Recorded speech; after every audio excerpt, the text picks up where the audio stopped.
안녕하세요. 저는 평소 사연을 들으며 육아 스트레스를 풀고 있는 애청자입니다.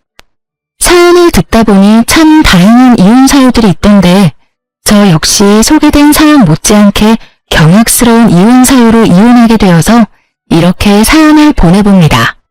저 남편은 친구의 친구였어요.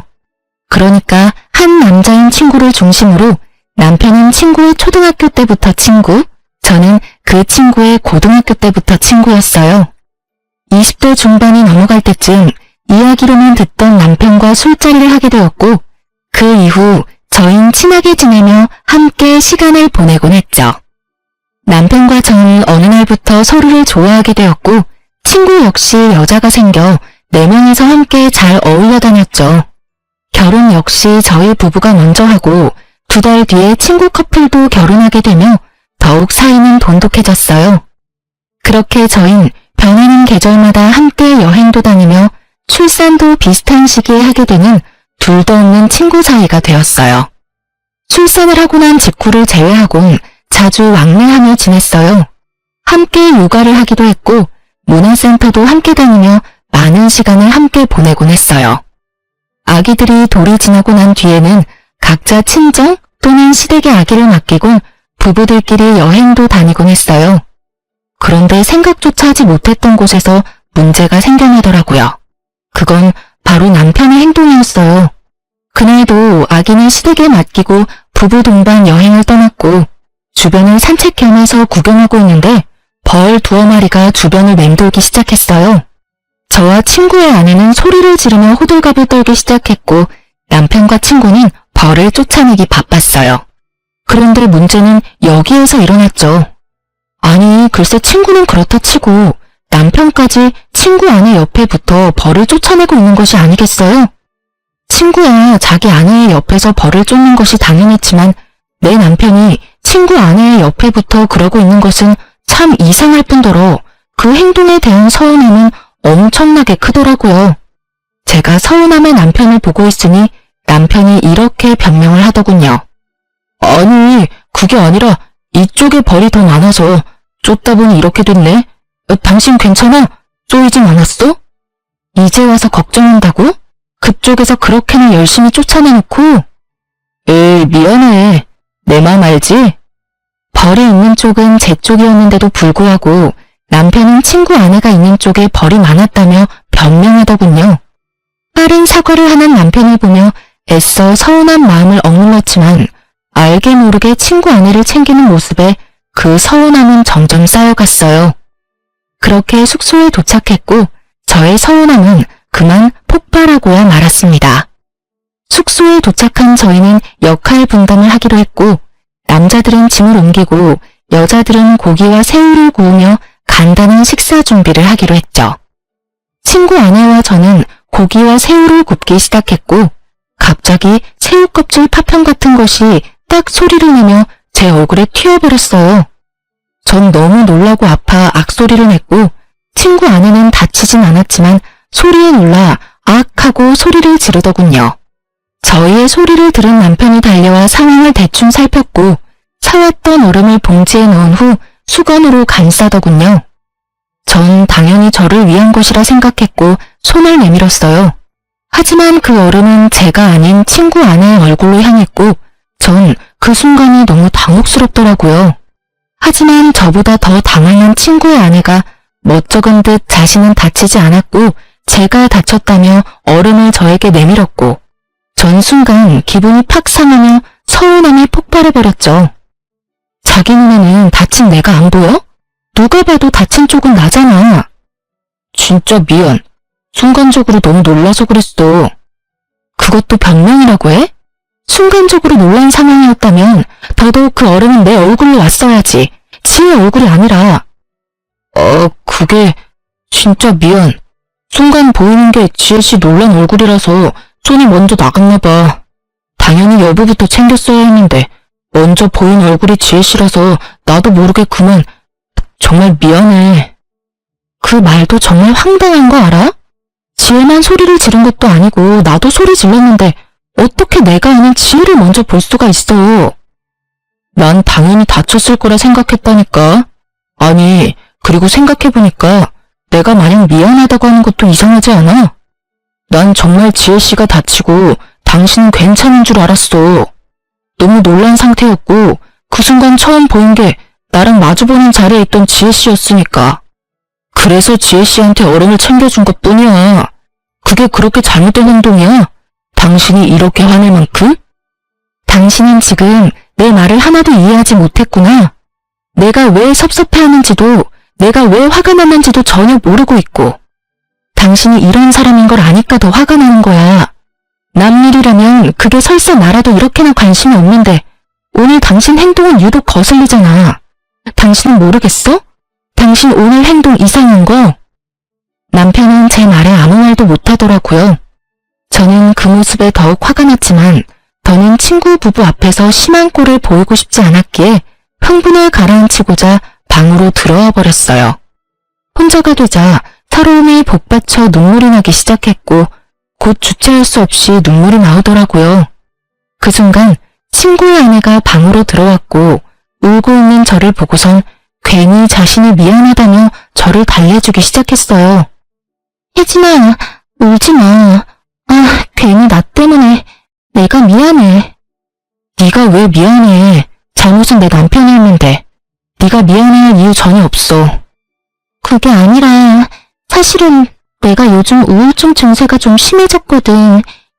이유 없이 눈물도 막 나고 나쁜 생각만 들고 너무 무기력하고 그래. 그래서 아마 혜진이 네 남편이 날 더 신경 써주는 것 같아. 미안해 혜진아. 아, 그래? 그랬구나. 전 이상했어요. 평소 섬세함, 다정함과는 거리가 멀어도 한참 먼 남편이 친구 아내가 우울증인데 이렇게까지 신경을 쓰는 것도 이상했지만 친구의 아내가 우울증이 심하다는 것까지 세세하게 알고 있다는 사실이 더욱 이상하고 이해가 되지 않았어요. 친구가 우울증 이야기를 하며 잘 챙겨달라고 했겠지 라고 생각해보려고 해도 그 역시 말이 안 됐어요. 같은 여자이고 더 가깝게 지내는 제가 있는데 저에게도 말하지 않은 사실을 굳이 남편에게 말했을 리가 없었으니까요. 어떻게 생각을 해도 남편의 행동은 분명 이상했어요. 이상한 것 투성이었지만 기껏 기분 전환 겸 온 여행에서 더는 분위기를 망치고 싶지 않았고 그렇기에 사과를 하러 온 남편의 사과를 받아주었어요.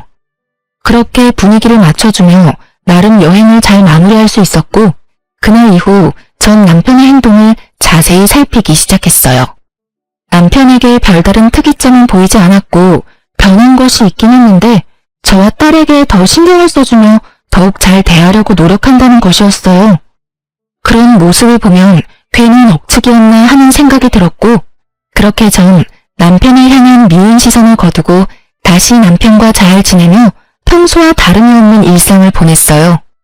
여행을 다녀오고 난 후 친구 부부와는 자연스럽게 거리가 생기기 시작하더군요.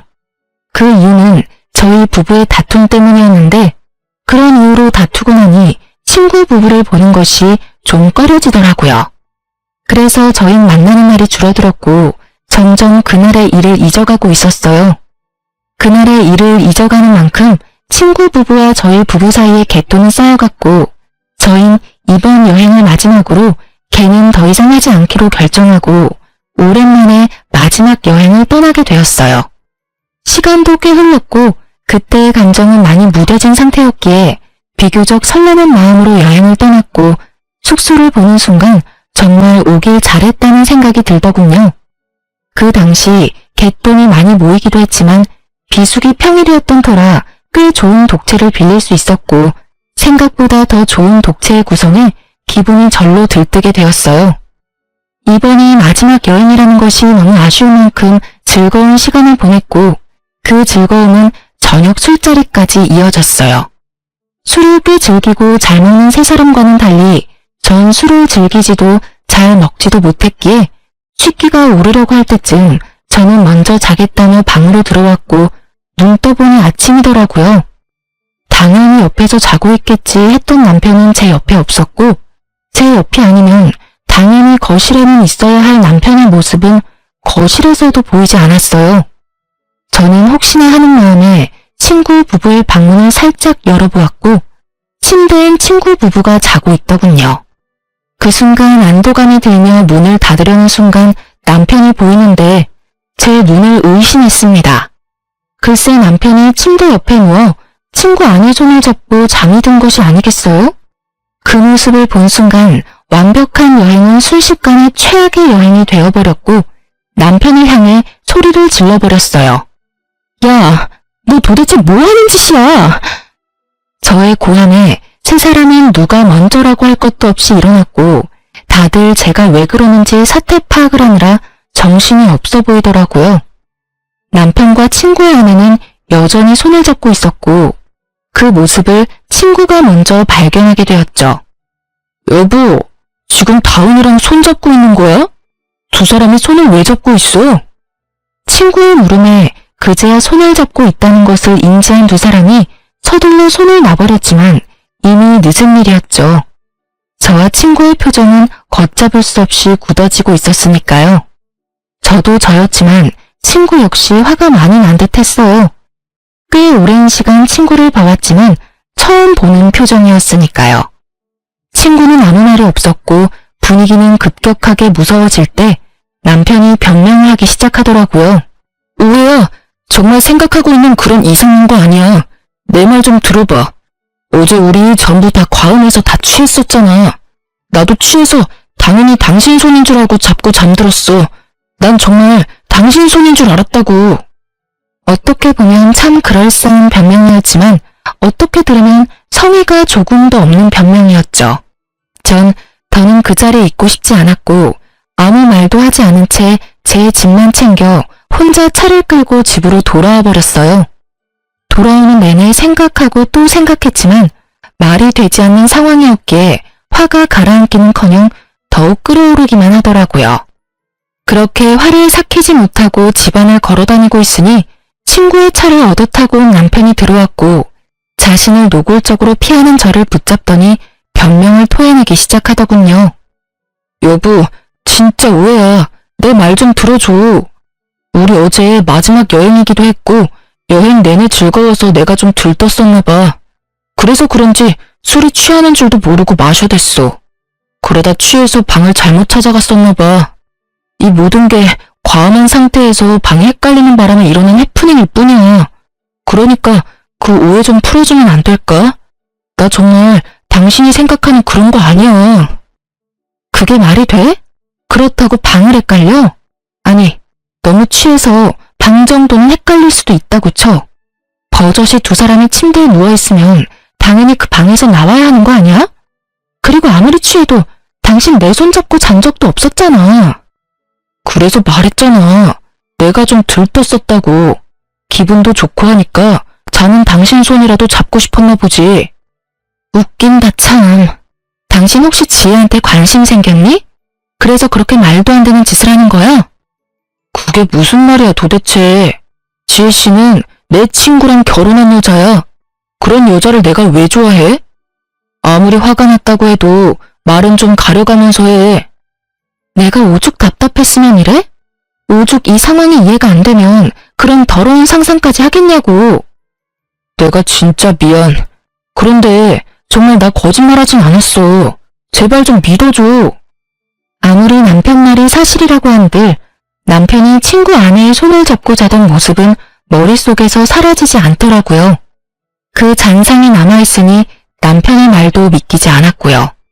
그래서 전 한동안은 안방에 들어올 생각하지 말고 거실을 쓰라고 했고 그렇게 저희의 각방 생활은 시작되었어요. 저의 화는 쉽게 풀리지 않았고 일주일이란 시간이 흘렀어요. 평소 저희는 부부싸움을 해도 이렇게까지 길게 하는 스타일이 아니었고 만약 길어지더라도 시간이 흐름에 따라 왜 싸웠는지조차 잊어버려 흐지부지 서로 말을 걸며 싸움이 끝나는 경우가 대부분이었어요. 하지만 이번엔 평소 때와는 달랐고 저의 머릿속엔 그날의 일이 잊히기는커녕 점점 선명해지더군요. 남편은 그저 해프닝이라고 했지만 전 이미 남편의 태도 때문에 서운한 일도 있었으니 이번 일이 그저 해프닝이라며 넘길 수가 더욱 없더라고요. 그날도 말 한마디 섞지 않는 남편은 출근을 하고 전 집에서 딸과 함께 시간을 보내고 있었어요. 그런데 친구에게 전화가 오더군요. 그날 이후 처음으로 저에게 전화를 건 친구는 심각한 목소리로 잠시 나올 순 없겠냐고 묻더라고요. 회사에 있을 시간인데 보자고 하는 것을 보니 보통 심각한 일이 아니라는 것을 금세 알아차릴 수 있었고 전 아무것도 묻지 않고 알겠다고 했어요. 서둘러 준비를 마친 전 딸을 집에서 가까운 시댁에 맡기고 친구를 만나러 갔어요. 약속 장소에서 마주한 친구의 얼굴은 일주일 전과 비교도 되지 않을 정도로 엉망이더라고요. 그 얼굴을 보는데 괜히 잘못도 없는 제가 다 미안한 마음이 들더군요. 전 괜히 친구의 눈치를 살피게 되었고 친구는 그런 저를 보더니 2장의 서류를 내밀었어요. 전 친구가 내민 서류를 살펴봤고 그 서류엔 숫자들이 가득했는데 그 숫자들이 가리키는 진실은 경악스러웠습니다. 네 이름이랑 아들 이름은 그렇다 치지만 여기 왜 내 남편 이름이 있어? 이게 전부 무슨 뜻이야? 이게 뭐냐고. 이게 유전자 검사 결과지인데 여기 보면 내 아들, 아니 시우랑 나하고는 친자관계 일치율이 낮지? 그런데 네 남편 다운이는 99%가 넘어.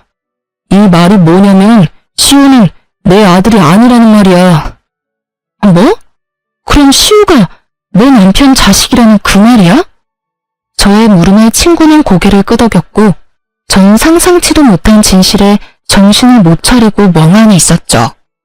퍼센트로 듣고 나니 정신이 더욱 아득해졌고 전 친구에게 현실이 맞는 것인지 재차 물어보기까지 했어요. 저의 물음에 친구는 현실이 틀림없음을 일깨워 주더군요. 이게 도대체 뭐야? 전부 사실인 거야? 정말 현실인 거지? 꿈 아니지? 현실 맞고 사실도 맞아. 네가 보고 들은 대로 두 연놈이 그렇고 그런 사이인 것도 모자라서 애까지 낳았더라고. 우리 감쪽같이 속이고 말이야. 할 말이 없더라고요. 아니, 그간의 이상했던 남편의 행실들이 떠오르며 할 말을 잠시 잃었다는 게 더 정확한 표현이었어요. 전 할 말을 잃었고 그간 남편의 행실이 드디어 이해되기 시작했어요. 이런 사이이니 제가 앞에 있는데도 불구하고 상간녀를 챙겼고 술에 취해 정신을 놓고 상간녀의 손을 잡고 잠이 들었던 것이었어요. 전 그저 허탈함에 몰려왔고 그 허탈함에 웃음이 나더라고요. 그런 저를 보던 친구는 왜 이런 검사까지 하게 되었는지 설명하기 시작했어요. 처음엔 그저 시우가 당근 알레르기가 있다는 사실을 알게 됐고 그땐 그냥 신기한 우연이라고 생각했어. 그렇잖아.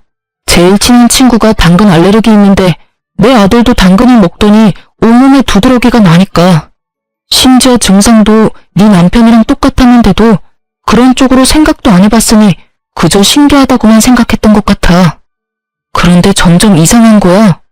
지나치게 내 아내를 챙기는 모습도 그렇고 괜히 내 눈치를 보는 아내도 그렇고 이상하다 싶었는데 그날 두 사람이 손을 잡고 있는 모습을 보는데 의심이 확신이 되더라고. 그래서 그 새끼가 숙소에서 쓰던 칫솔이랑 쓰던 베개에서 머리카락 좀 챙겨서 의뢰했는데 결과가 이렇네? 이게 무슨 일이냐 도대체. 친구도 허탈한 듯 웃어버리더군요. 그런 생각은 했었어요. 어쩌면 남편이 친구 아내에게 약간의 호감 정도는 있을 수 있겠다고요. 정말 딱 그 정도까진 생각하긴 했었지만 이렇게 깊은 관계라곤 상상조차 한 적이 없었는데 제 앞에 닥친 현실이 너무 아프고 충격적이더군요. 친구 역시 충격이 컸다고 하며 말을 이어나갔어요. 앞으로 어떻게 해야 좋을까? 나 혼자 결정할 문제는 아닌 것 같아서 불렀어. 넌 어떻게 했으면 좋겠어? 어떻게 하면... 친구의 말을 듣는데 눈물이 나오더군요. 제가 울기 시작하자 친구 역시 울기 시작했고 그간 많이 힘들었는지 어깨까지 들썩이며 울기 시작하더군요. 울 만큼 운 친구와 저는 이야기를 나눴고 저희의 뜻은 같았어요. 저흰 두 사람을 용서할 마음도 이대로 편하게 살게 할 마음도 없었기에 계획을 세웠고 그 눈물의 계획은 곧바로 실행하기로 했어요. 일단 친구는 남편에게 빌려준 돈부터 돌려받기로 했어요. 그간 저도 모르게 적게는 50만 원, 많게는 300만 원, 이런 식으로 빌린 돈이 꽤 되더라고요. 입금 내역을 살펴보니 그 금액이 총 3천만 원 가까이 되더군요. 가족 같은 친구에게 빌려줬고 받을 생각도 없었다는 친구의 말을 듣는데 마음이 참 아프더군요. 너 미쳤어? 이렇게 큰 돈을 왜 빌려준 거야? 나야 집에 급한 일이 있다고 하길래 빌려줬지. 너도 알다시피 이런 일 알기 전까진 그 새끼가 나한텐 가족 같은 친구였잖아. 그러니까 그냥 빌려준 거지. 어차피 못 받는다고 생각하고 빌려준 돈이라 계산도 안 해봤었는데 3천만 원이라니 사실 나도 좀 놀랐어. 아니 근데 이 새끼는 그럼 이 돈을 다 어디에 썼단 말이야? 집에는 이렇게 돈이 들 일이 전혀 없었는데 시댁도 마찬가지고. 그러게. 한참을 생각하던 친구는 불현듯 무언가가 떠오른 듯 짧은 탄성을 내뱉더니 저에게 돈이 어디로 갔는지 알려주더군요. 그 새끼 나한테 빌린 돈으로 내 아내한테 선물 사준 것 같아. 생각해보니까 빌린 시기에 맞물려서 아내한테 못 보던 명품백이 생겼던 것 같아. 나 진짜 바본가? 어떻게 그걸 지금 할 수가 있지? 그럴 수도 있지. 너나 나나 그런 쪽으로 어디 생각이나 했어. 그렇게 가깝게 지냈으니 당연히 믿어 의심치 않았지. 와, 진짜 이 새끼 대단한 개새끼였네. 정말 친구의 말대로 남편은 대단히 파렴치한 놈이더군요. 가족 같은 친구 아내와 바람을 피운 것도 대단한 짓인데 그 친구한테 빌린 돈으로 선물까지 사주다니. 정말 난놈은 난놈이다 싶더군요.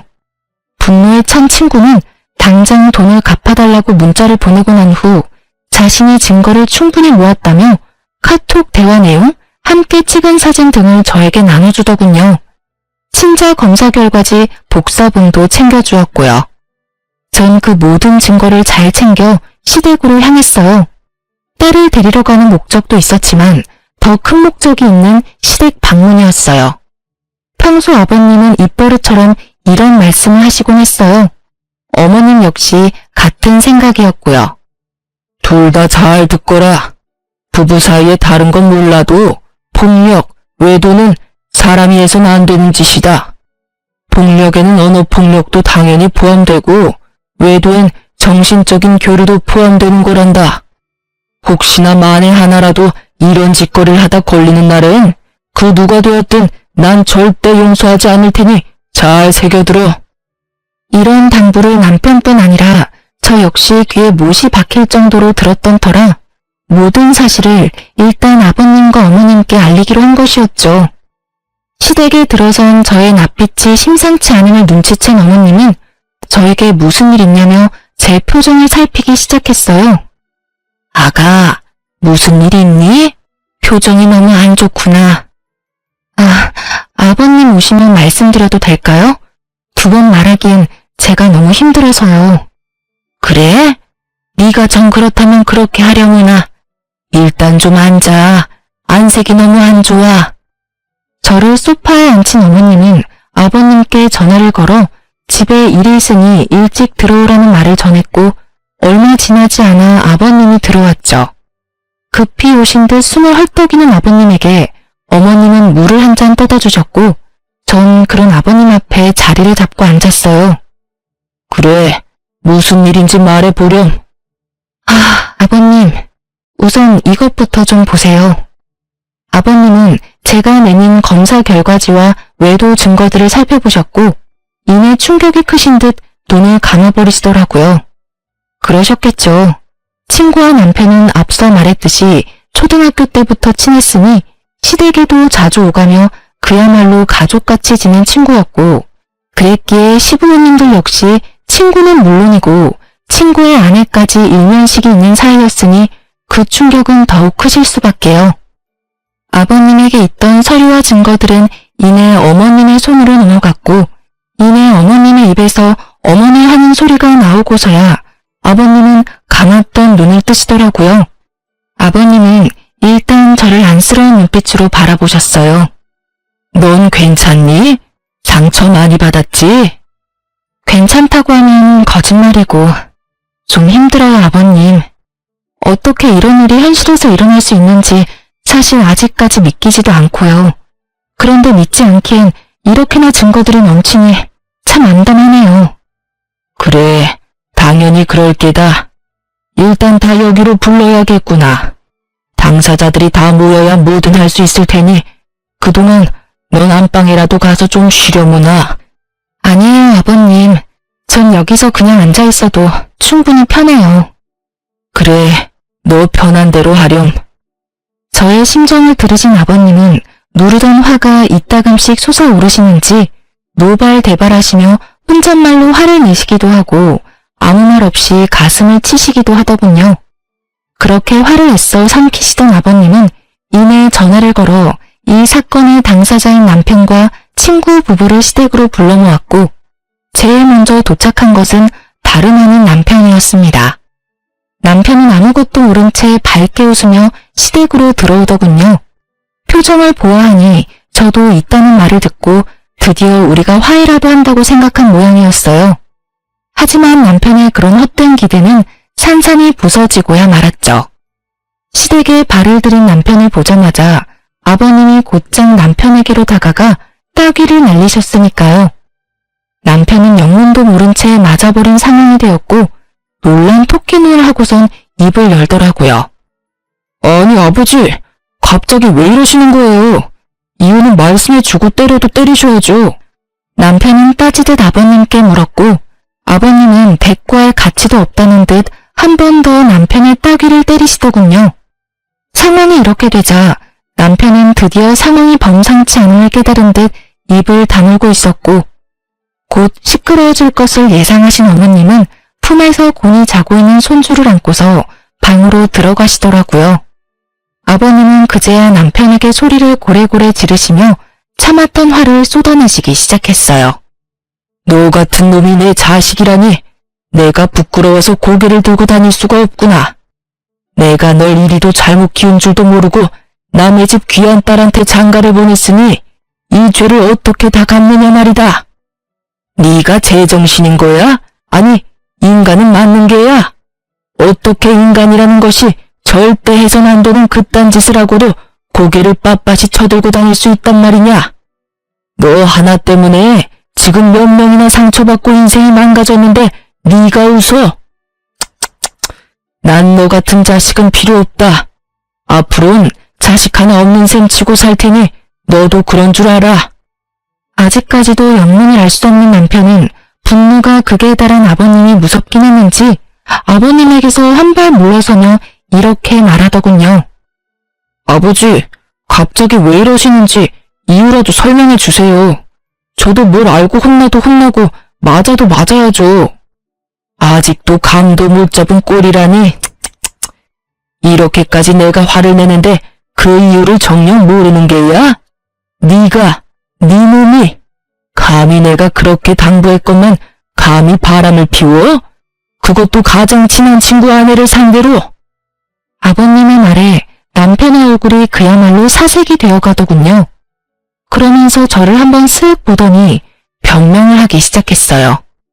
변명을 들어보니 고작 상간녀와 손잡고 잠이 든 사실로 화가 많이 난 제가 아버님에게 이른 것이라고 착각하는 듯 했지만요. 아버지, 그게 아니라 다 오해예요. 저희가 다 함께 어울려 여행 자주 다녔던 건 알고 계시죠?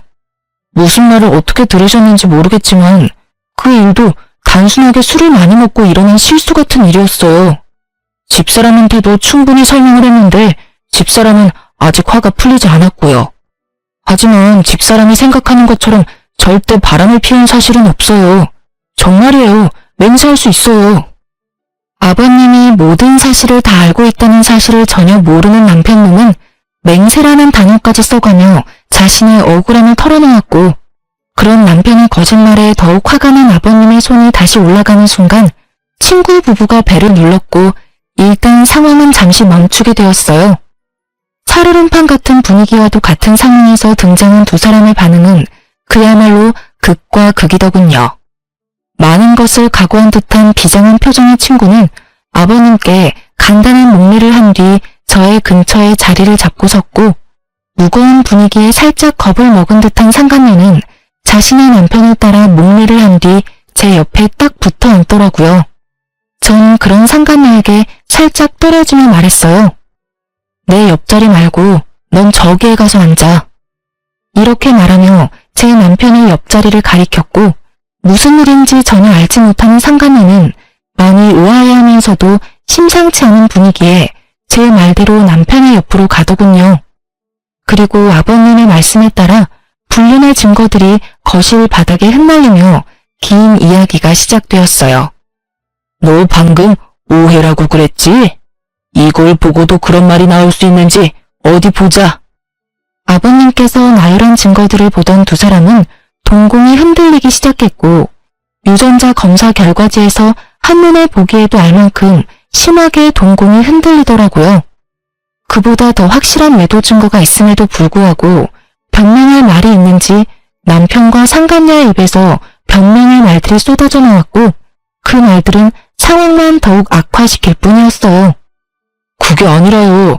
아버지, 저희가 처음부터 작정하고 그랬던 것이 아니라 어쩌다 보니 딱 하룻밤 실수였는데 아기가 덜컥 생겨버렸어요. 이미 생긴 아기를 없앨 수도 없는 노릇이었고 고민하면서 차일피일 미루다 보니 이미 늦었더라고요. 그래서 일이 이렇게 돼버렸어요. 네, 맞아요, 아버님. 처음부터 이러려는 건 아니었어요. 덜컥 임신을 해버렸고 어떤 것도 확신할 수 없는 상황이었어요. 시기가 비슷해서 그래서 단호하게 결정을 내릴 수도 없는 상황이 계속되다 보니 배가 불러왔고 고민이 길어지다 보니 출산까지 하게 됐어요. 그렇게 나와보니 시우가 이 사람 아들이더라고요. 정말 그럴 거라고 확신하고 낳은 아이가 아니었어요. 정말이에요. 이 무슨 납득이라고는 0.0001%도 되지 않는 저급한 변명인가요? 그러니까 애초에 외도는 저지른 것이 맞으나 아기는 어쩔 수 없이 낳을 수밖에 없는 상황이라 나왔다. 이 말인가요? 아니면 서로 정이 통한 것은 맞으나 친구 아기일 수도 있기에 낳았단 이 말인가요?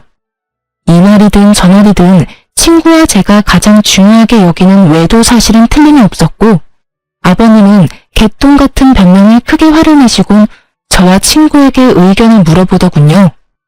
이 상황에도 변명이나 하는 꼴이라니. 그리고 그걸 말이라고 하고 있는 게야? 둘 다 어찌 이렇게 어리석고 한심한 게야? 아휴, 두 사람은 이 한심한 것들이랑 어떻게 할지 결정된 바가 있어? 있다면 앞으로 어떻게 할 계획인지 말해줬으면 하는데 말해줄 수 있겠나? 네, 아버님. 일단 전 이혼을 하려고요. 애도 있고 웬만해선 참고 살라는 말도 있지만 이 상황이 웬만한 상황은 아니니 도저히 참을 수가 없을 것 같아요. 그리고 상간녀 소송도 진행할 예정이에요. 아버님과 어머님께는 참 죄송해요. 정말 잘해주셨는데 이런 결정을 하게 돼서. 저 역시 이혼할 예정입니다. 이미 신뢰는 깨졌고 믿고 사랑했던 만큼 배신감이 커 더는 결혼 생활을 유지하긴 힘들 것 같아요. 저 여자와는 상관없이 제가 너무 불행할 것만 같거든요. 상간남 소송 역시 진행할 예정이고 다운이에게 빌려준 돈이 좀 있습니다. 3천만 원가량 되던데 처음엔 받지 않을 생각으로 빌려준 돈이었는데 알아보니 저에게 빌린 돈으로 이 여자에게 명품 선물을 해줬더라고요. 그래서 그 돈도 다 받을 예정입니다. 그래. 두 사람 뜻은 잘 알았다. 그럼 변호사를 선임해야겠지? 마침 내가 잘 아는 실력 좋은 변호사가 있으니 소개해주겠네. 아버님께서는 저를 돕겠다고 작정을 하셨는지 변호사까지 소개해주시겠다고 나섰고 남편과 상간녀는 분위기 파악을 하지 못했는지 반발을 하고 나서더군요. 아버지, 변호사라니요. 꼭 이렇게까지 하셔야 합니까? 저 두 사람이 아닌 제가 아버지 자식이잖아요. 그것도 하나뿐인 아들. 그럼 저한테 꼭 이렇게까지 하셔야 합니까? 그래요, 아버님. 전 아버님의 세상에 둘도 없는 손자까지 낳은 여자라고요. 그런데 왜 혜진이 편만 들어주세요? 엄연히 이 집 장손을 낳은 건 저라는 사실을 이제 잘 아시잖아요. 그래요, 아버지. 과정이 어떻게 됐든 대가 끊길 뻔한 집에 떡하니 장손을 낳아준 여자라고요. 그러니 마음 좀 푸시고 저희 상황도 좀 이해해 주세요. 상황 파악은 전혀 하지 못하고 저런 말이나 하는 남편과 상간녀를 보는데 참 어이가 없더군요.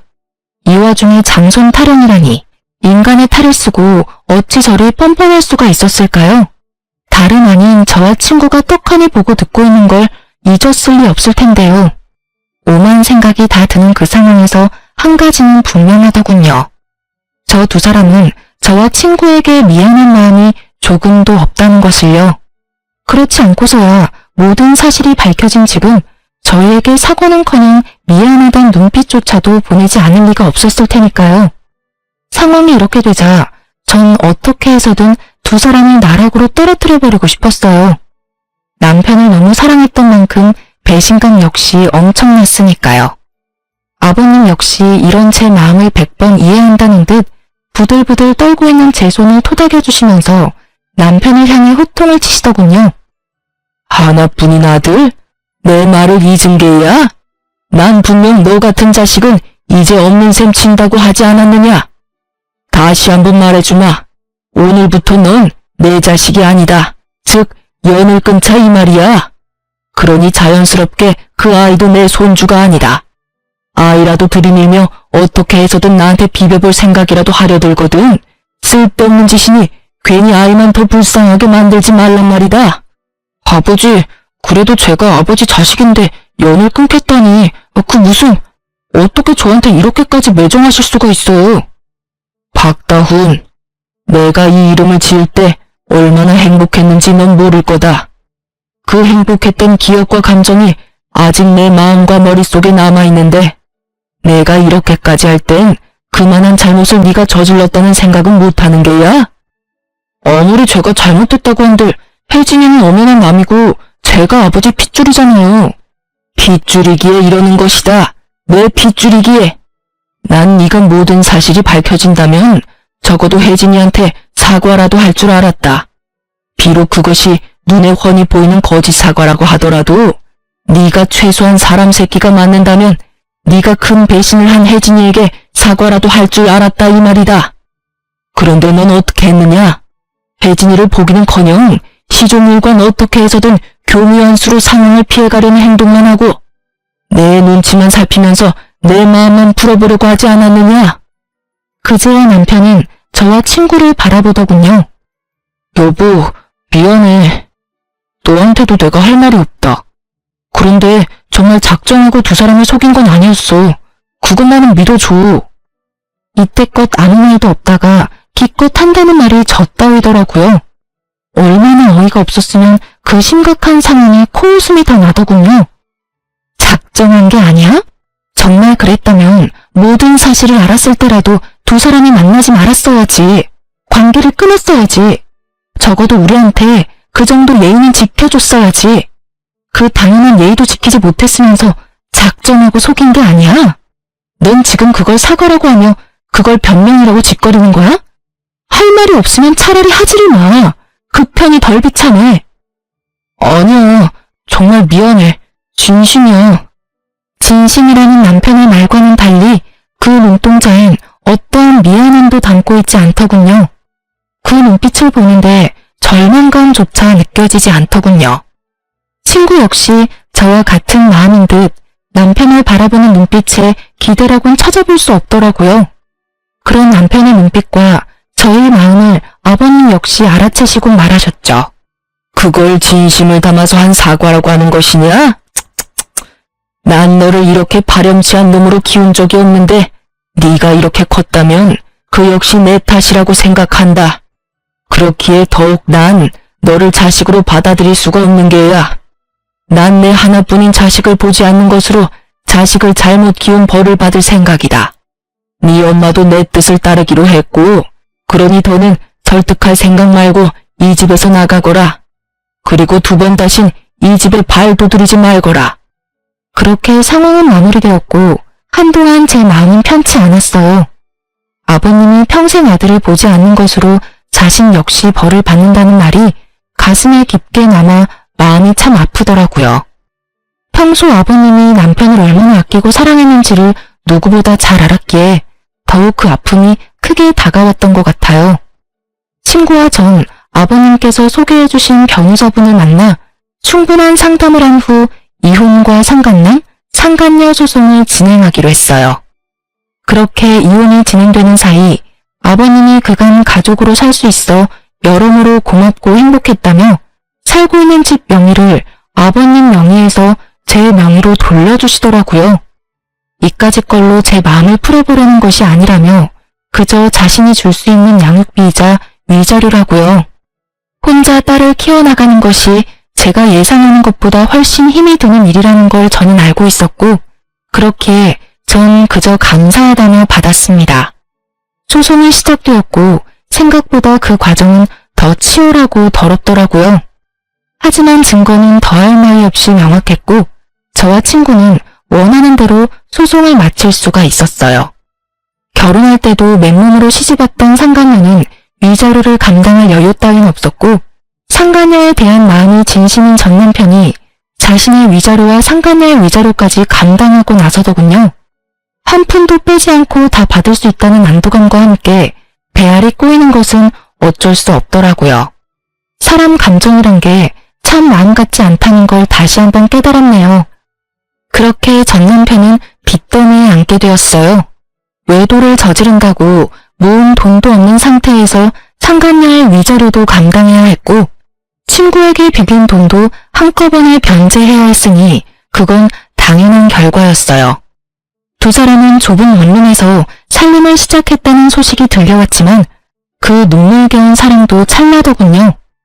진심으로 상간녀를 사랑했던 전 남편과는 달리 상간녀는 가난을 이겨낼 만큼 남편에 대한 마음이 절절하진 않았고 결국 전 남편을 버리고 아들과 함께 친정으로 가버렸다고 하더라고요. 그렇게 저에게 씻을 수 없는 상처를 준 전 남편은 든든한 울타리와도 같았던 부모님도 잃고 가슴 절절하게 사랑했던 여자에게도 버림받아 남은 것이라곤 큰 금액의 빚뿐이었죠. 친정으로 도망치듯 떠난 상간녀의 결말도 좋진 않았어요. 참 통쾌하게도 상간녀의 친정 역시 그런 파렴치한 행동으로 인해 이혼까지 당한 상간녀를 받아주지 않았고 전 남편에게 돌아갈 바엔 혼자 사는 것이 더 이롭다고 생각한 상간녀는 그 길로 집안 어디로 갔다는 소문만 무성할 뿐 정확한 행방을 아는 사람은 없었습니다. 다만 이따금 후회로 가득한 장문의 문자가 친구에게 오는 걸 보니 나쁜 마음은 먹지 않고 살고 있구나 정도는 알 수 있었죠. 전 육아로 인해 휴직 중이었던 회사로 복직하게 되었어요. 복직으로 인해 어쩔 수 없이 부모님의 도움을 받게 되었지만 부모님은 적적하던 참에 오히려 잘 됐다며 저를 보듬어 주시더라고요. 부모님께 참 여러모로 죄송하고 감사하네요. 집은 친정에서 가까운 곳으로 이사를 하게 됐는데 딸 때문도 있었지만 전 남편이 술에 취해 찾아온 적이 있어 서둘러 옮기게 됐어요. 전 시댁과는 연락하며 왕래하고 지내고 있어요. 자주는 아니고 가끔씩이지만 왕래할 때마다 두 분 다 저와 딸을 진심으로 아껴주고 계신답니다. 친구 역시 잘 지내고 있는 듯 하더군요. 아무래도 아직 과거가 떠올라 마음이 힘들어 예전처럼 자주 보진 못하지만 혹시나 못난 생각을 할까 하는 염려스러운 마음에 연락은 자주 주고받으며 지내고 있어요. 친구 역시 저와 같은 마음으로 저에게 자주 안부를 물어주고요. 딸이 크면 클수록 예상보다 큰 돈이 들더라고요. 그때마다 통 크게 집을 주신 전 시아버님께 얼마나 감사한지. 어쨌든 전 이혼한 것만 뺀다면 비교적 평범한 워킹맘처럼 잘 살아가고 있어요. 물론 딸이 더 잘하고 아빠와 함께해야 하는 행사에 참석해야 하는 날이 온다면 그땐 또 딸에 대한 미안함에 마음이 아플 테지만요. 참고로 딸의 아빠를 만들어주기 위해 재혼할 생각은 전혀 없을 뿐더러 저 역시 또 다른 누군가를 사랑하고 믿을 자신이 없기에 아직까진 재혼의 제자도 생각해본 적이 없네요. 뭐 딸을 다 키우고 난 후 그때 좋은 사람이 있다면 남은 여생 친구처럼 함께 늙어갈 생각은 있긴 해요. 너무 먼 훗날의 이야기인가요? 하여튼 저의 지금 유일무이한 단 한 가지 소망은 딸과 함께 행복하게 잘 살아가는 것이에요. 처음 모든 사실을 알고 이혼을 결심하기까지 참 힘들었어요. 막상 친구와 함께 이혼 결심을 하고 복수 계획까지 세우면서도 이게 맞나? 이렇게 되면 우리 딸은 어떻게 하지? 이런 한심한 생각들로 가득했던 것 같아요. 그 당시엔 혼자 헤쳐나갈 길이 너무 험난해 보였고 그 험난한 길에서 딸이 받게 될 상처가 너무 두렵더군요. 그렇게 겁이 많던 전 용기를 내 이혼을 해냈고 지금은 이혼하기 전보다 더할 나위 없이 잘 살고 있고 행복해요. 그러니 남편의 잘못으로 이혼은 하고 싶지만 앞으로 남은 날들에 대한 두려움으로 망설이고 계신 분들께 말씀드리고 싶어요. 이혼이 정답은 아닙니다. 다만 여러분의 인생을 망가뜨리고 구렁텅이에 발을 담그면서까지 결혼 생활을 유지할 필요는 없어요. 저를 보세요. 그렇게 두려워하던 저도 이렇게 나름 잘 살아가고 있잖아요. 그러니 한 번만 용기를 내보세요. 여러분 인생은 소중하답니다. 그럼 저는 물러가 볼게요. 저의 긴 사연 들어주셔서 정말 감사합니다.